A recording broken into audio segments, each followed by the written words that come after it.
వీధి కుక్కల విషయంలో ప్రజలు అధికారులను పట్టించుకోమని ఎన్నిసార్లు మొరపెట్టుకున్నా అవి గాలి మాటలే అయ్యాయి. ఎన్నో చోట్ల ఎంతో మంది చిన్నారులు కుక్క కాటుకు బలి అవుతున్నారు. భయభ్రాంతులకు గురి అయి ఆ పరిసరాల్లో తిరగలేక సతమతమవుతున్నారు. ప్రాణాలను పోగొట్టుకుంటున్నారు. అయినా ఇలాంటి ఘటనలు ఎన్నో చూశాం. ఎందుకింత నిర్లక్ష్యం? చిన్నారుల ప్రాణాలపై అధికారులకు ఎలాంటి బాధ్యత లేదా? వీధి కుక్కల నివారణకై ఎందుకు చర్యలు చేపట్టడం లేదు? ఎంతో మంది తల్లిదండ్రుల ఆవేదన కాస్త కన్నీరుగానే మిగులుతోంది. ఇలాంటి ఘటనలు మరవక ముందే మరో బాలుడు కుక్క కాటుకు గురి అయ్యాడు. ఇంటి ముందు ఆడుకుంటూ వీధి కుక్కల దాడిలో చిన్నారి దుర్మరణం చెందిన ఘటనపై జవహర్ నగర్ లో స్థానికులు తీవ్ర ఆందోళన వ్యక్తం చేశారు.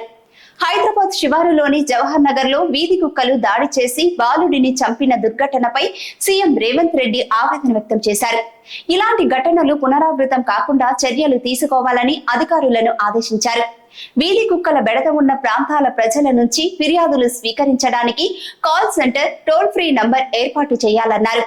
వీధి కుక్కలు ఇలా దాడులకు పాల్పడడానికి కారణాలపై అధ్యయనం చేయటానికి పశు వైద్యులు, బ్లూ క్రాస్ వంటి స్వచ్ఛంద సంస్థల ప్రతినిధులతో నిపుణుల కమిటీ వేయండి అన్నారు.